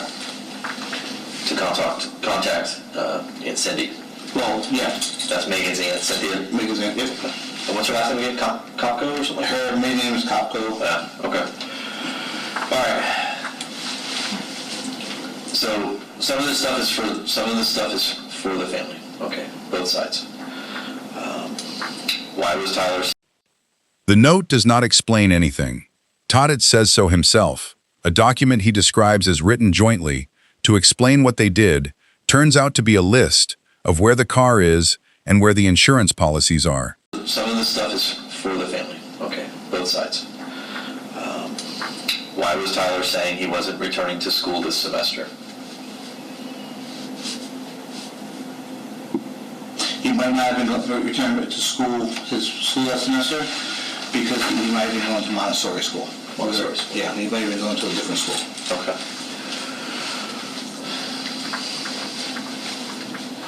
Why was Megan telling people you guys were coming up for Christmas? And I don't know if that's in person or if that was via text. If that was you telling people via text, then let me know. Or No, we had never said we were coming up for Christmas. Meg never told anybody? Not to my knowledge. For Christmas, everything was to stay down here. All right. How did it, and this is more or less for me too. That is a direct denial of something Miller has in writing. Megan's family were told the Todts were coming up to Connecticut for Christmas. Todd says nobody ever said that. But he has already admitted, 40 minutes ago, that he was texting people from his family's phones after they were dead. Both statements are his. Only one of them can hold. How did it, and this is more or less for me too. I mean, this is something that they bring up, but were the children really that receptive to it? Were they that understanding of this pact from the beginning? They can only understand to a certain point because they were children. Correct. Okay. But I'm saying 13 and 11. I mean, I have some. They can only understand to a certain point with their children. We explained to them and wanted to get their feelings about the aspect of, if mommy and daddy die, if mommy and daddy take their own lives, and get their feedback. And their constant response with different excuses to the question was they want to be with us. Okay? And what do you think led Megan into researching this? What was her... Oh my God, the ridiculous amount of pain and the ridiculous amount of she couldn't live. She had just a recent miscarriage. Okay, tell me about that.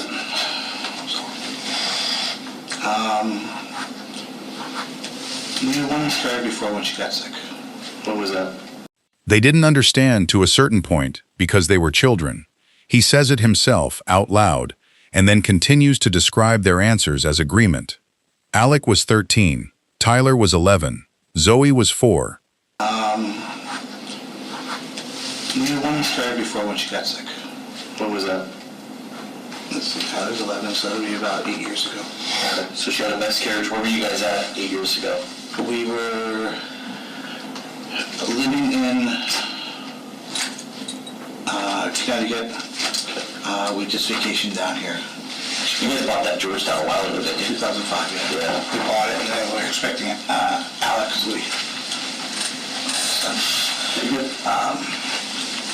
So we decided to go up to family to have the baby.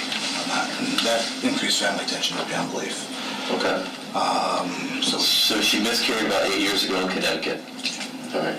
Did she go to get any treatment or doctors or anything like that? She does. When she got sick with that major liver thing, which is really the same thing, she started seeing doctors. We went to doctors up and down, thousands and thousands and thousands. Where at? Brigham Women's Children's Hospital. We went to Yale. We went to Hartford Hospital. We went to Backus Hospital. We went to... Was there any primary that she would see back home in Connecticut? Yes, Dr. Don't help us, obviously. Please. You know what I'm saying? No. Okay, that's good news. And the most recent miscarriage you spoke of, what was that? That was in September. September? Around September. What happened? We took some time away in June. Found out we were happy, Went to Nashville, went to all that kind of stuff because the kids got back, everything progressing. Boy, I started getting sick. There had been a couple times where I would fly in and literally take the next flight out to come back here because she was in such pain. Things progressing. We went to an ultrasound, and it was that whole, maybe this, maybe that, Where did you go to the ultrasound at? The Celebration ultrasound. Like celebration ultrasound or celebration? Hospital. Hospital. Did you guys go to like the ER, or was it just a regular scheduled? It was a scheduled ultrasound because we started with the nurse midwives because we weren't sure we were going to do a home birth or not. Okay. And because Meg was over 40, they wanted to get us into ultrasound just to make sure, confirm and everything. And couldn't hear anything, couldn't see anything. How far along? We want to say it was about 8 weeks, 6, 7, 8 weeks in that aspect. 6 to 8 weeks? Yeah. Okay. We weren't sure, so they rescheduled another ultrasound to go back 2 weeks later. And then I flew back to Connecticut, and that was one of the ones where she literally called me, got a hold of me when I landed, and said, "You need to get back here because I'm having a miscarriage. I'm hemorrhaging." Okay. So I flew back, and she had a complete miscarriage, and everything. Tell me about the miscarriage. Did you go to the hospital? September 2019. Megan Todt was 42, alone in Florida, and her husband was in the air between 2 states when she started to lose the pregnancy. She reached him as he landed. 3 months later, she was dead. Tell me about the miscarriage. Did you go to the hospital? She went to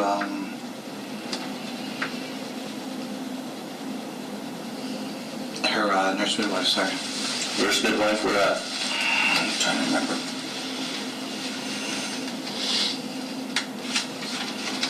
I cannot remember the name of it. I apologize. It's in Orlando. Okay. But there should be some type of documentation. It should be, yes. And was there any type of medical procedures or anything like that at that point? Nope. They would send her things like go get another repeat ultrasound or go get, not repeat ultrasound, but repeat blood work to make sure her, whatever the hormone goes down. Okay. So she's hemorrhaging. She goes to the hospital. I don't know what. Tell me about it. What happens? She lays in bed. Lays in bed. All right. How long went passed by from the time that she was hemorrhaging to when she was seen by the midwife? How long was she in bed?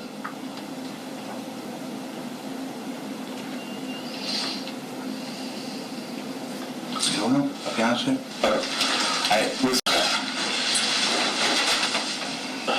Okay. Well, that answers that. I mean, there was some concern from the family. Did you guys report that up, or did you guys tell the family up north, your family up north, about that? We told some. Yeah, because some of them, some of them didn't necessarily know what to believe.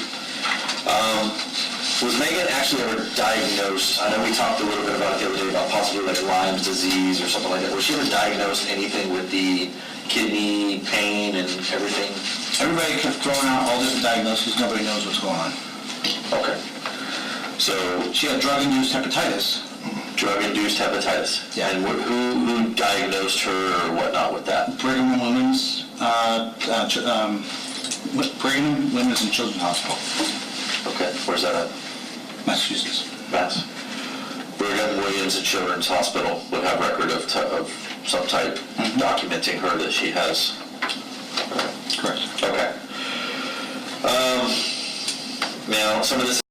Everybody kept throwing out all different diagnoses because nobody knows what's going on.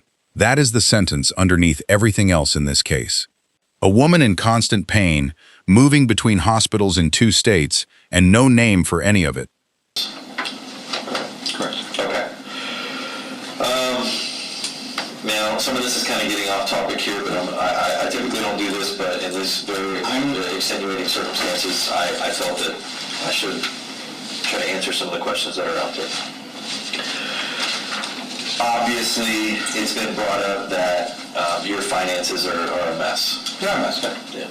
Does Megan actually know the complexity of your financial mess? This had nothing to do with the finances, though. Okay, and that was kind of my... This has something to do with the fact that because with the transition, the apocalypse coming toward the end of the day, it's coming in the end of December. We needed to make this transition because by the end of December, this is when this was supposed to happen. The apocalypse and everything by the end of December. Okay. How about if she would have kept the baby? Would you guys still have done this? That is the fastest and firmest interruption Todt makes in 2 hours. Miller says the word finances, and Todt cuts across him before the sentence is finished. This has nothing to do with the finances. It is worth knowing what was sitting behind that question. Federal agents were at that house on the 13th of January to serve a warrant on Anthony Todt for healthcare fraud connected to his Connecticut practice. The investigation had been running for months. He knew it was closing. By the end of December, that is his deadline for the apocalypse, and it is also, roughly, the deadline he was facing for something else entirely. He offers the first as the reason. He rejects the second before it is fully asked. How about if she would have kept the baby? Would you guys still have done this?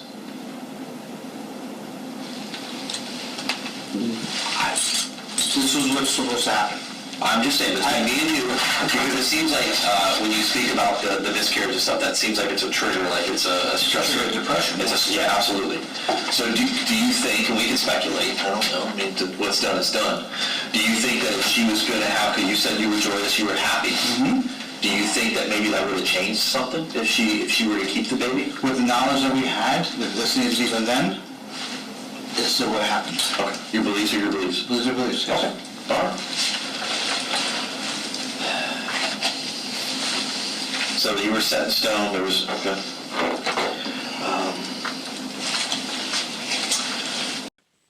Miller offers him the only mitigation available in the room. That grief did this, that a miscarriage was the trigger. Todt turns it down. With the knowledge that we had, even then, this is what happens. He will not accept an explanation in which the deaths were avoidable. Nothing could have changed it. Every road leads to the same December. Did you, was notifying the family prior to this ever part of the plan or anything like that? No. Okay. Keeping it very private, like you said, you were kind of, you guys were a very private family. You guys spoke of, you guys had a will together. Did Megan have one on her own? Did she have her own will? No. You guys just had a family? Okay.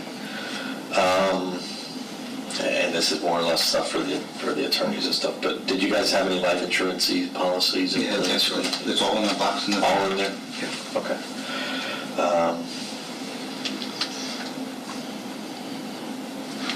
You guys spoke about like Knights of Columbus or something? Knights of Columbus, yeah. Knights of Columbus? Okay, so you know what he's talking about? Yep. What do you want done with the stuff here in Florida as far as the Georgetown properties and the personal effects inside the home? Whatever needs to be done. Okay. I don't get involved in that. I'm here just speaking about the deaths and everything, but I've spoken with the family and I said, listen, that's something that maybe you guys need to work out with some attorneys and stuff, but I just told her I would try to answer some of this. We don't care. We want to leave everything behind. Okay. All right. Because obviously if there's photographs and stuff like that, these are their nieces and nephews and grandchildren and that type of stuff and loved ones they would love to have. They can have anything they want. Okay. They love you. They don't understand everything that took place. They're angry, they're hurt, but they're going to hold on to the memories and everything that they've had. And they want to remember the brother before all of this. Okay. So they looked up to you and they admired and everything for you. Is there any messages or anything like that you want me to relay to them? Because I will speak with them today. Just tell them that I love them, but this was done, the decision our family made to do. Okay. Maybe not so bluntly, but... No, that's fine. That's fine. You said ashes earlier. Who? Miller gives him the last thing he is ever going to be able to give anyone. A message to the people who loved Megan and the children. Todt uses it to say that he loves them, and then to restate the position. 2 hours in, Miller finally goes to the thing he has held since the first minute, and watch the staging, the autopsy room, then his own children, then a physiology lesson, and only then the finding. Weakest to strongest. So some kind of updates from yesterday. So I had the unfortunate task of attending autopsies yesterday. Yeah. It's part of my job. However, everyone is not easy to go through, especially children. All right? I have children of my own, so I often think of mine when I see other children like that. And lots of stuff runs through my head, sorry. Okay. However, some of the evidence noted and some of the injuries that were noted are consistent with some of your statements. Okay. So there are ways, I don't know how much training and education stuff that you have as far as in the medical field. I know you said you're a physical therapist. Blood flow, we spoke of earlier, right? So you understand that when a person is dead, their heart is not pumping. Yes. We're all under the same agreement on that. Which means that if there's an injury to a person, like say a stab wound, they would be able to tell, all right, if there's no blood that is being pumped at the time of that injury. Okay. Okay. Which would make that wound post-mortem. Okay. After the person has been deceased, after the person has been killed. Okay. So, looking back on things, the boys. Yep. He has just walked a physical therapist through first-year physiology and made him agree to every step. When a person is dead, the heart is not pumping. Yes. A wound made after that leaves no bleeding. Okay. And they can tell. Okay.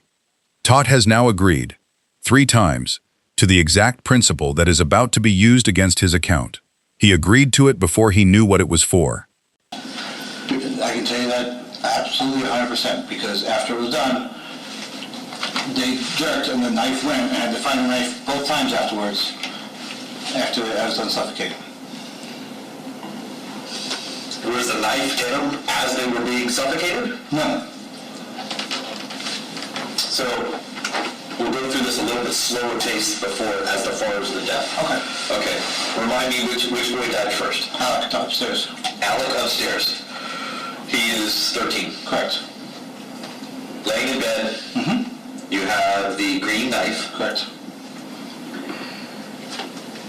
Do you have to, in almost an attack fashion or whatever you want to call it, I mean, I'm sure if he's awakened, as my children would be, they would say something or they would, see me. Did you have to close his mouth at that point to keep him from preventing? Nope. The way he was positioned, the blankets were on top of him and the stomach was totally exposed. I don't remember if he was wearing a shirt or not, but his stomach was totally exposed. And for some reason, he had pillows blocked up on his chest. Okay. Where he was sleeping. So I put my hand on top of the pillows with my left hand, my right hand stabbed. Pulled it out, and then he jerked, and the knife went flying underneath the square headboard thing. Square headboard thing. The bookcase thing. Okay. He started swinging and kicking the wall and that kind of stuff, and that's when I was able to get... Was your left hand physically on his face? My left hand at that time was on the pillows that were on his chest. Okay. So was his face exposed? Could you see him? If I looked up a little bit, yes. Okay. So how many times does the knife thrust into him? Once. Once. And I can't remember which boy suffered greater injuries. Do you remember? I don't... As far as marked wounds. Those had one wound each. Well, one was greater than the other, because one was more exposed than the other. Oh, okay. So almost as if it was maybe a slicing fashion or something like that. Both of them were like this.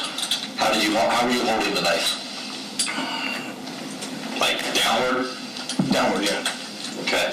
And so you went in like this?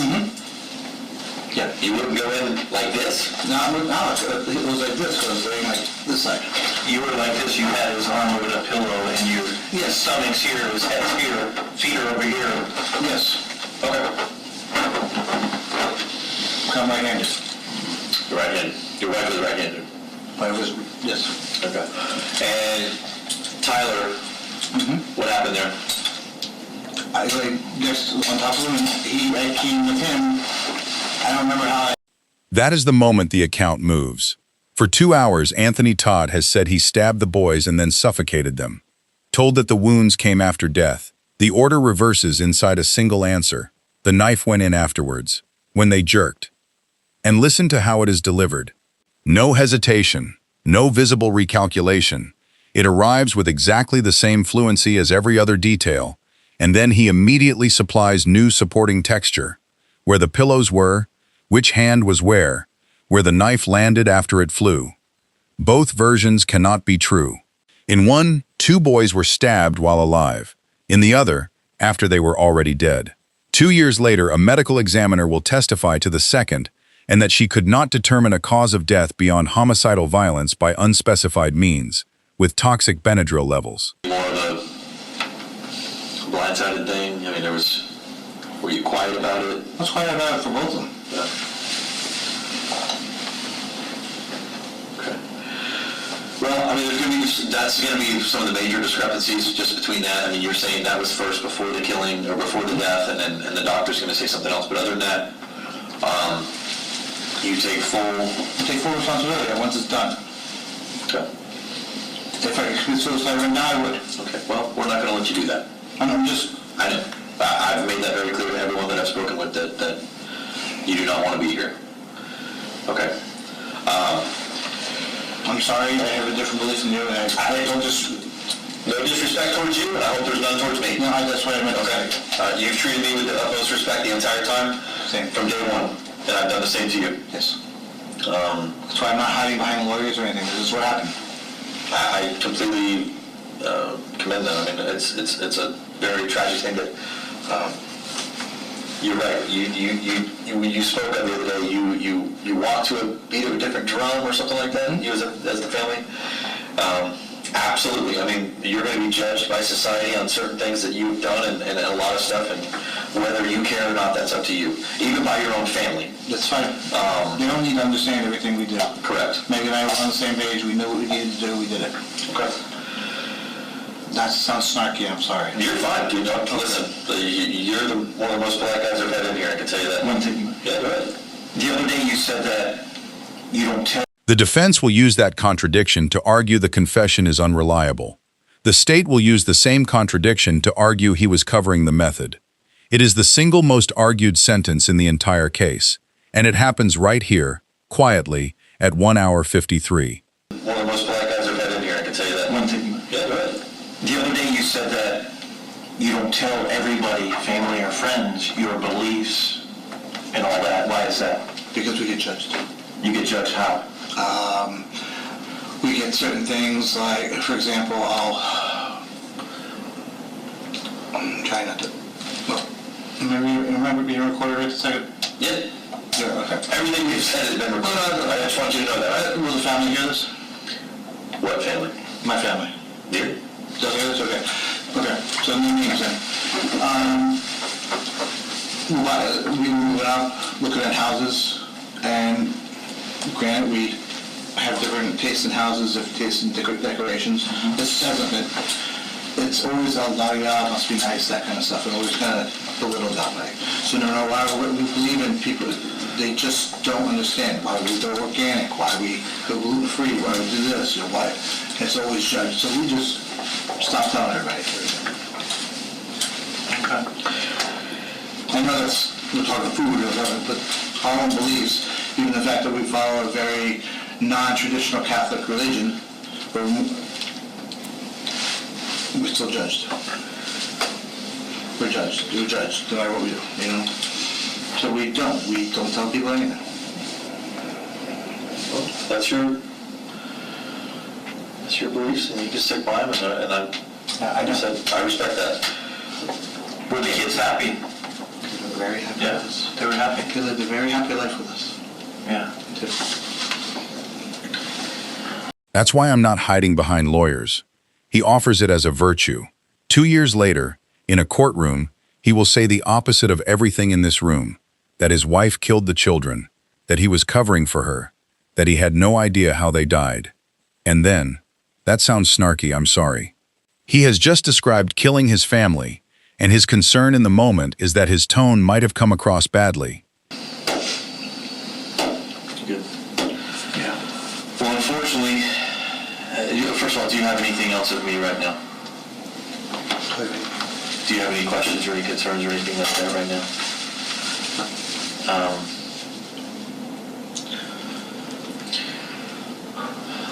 Unfortunately, for your sake, we are still on this side, okay?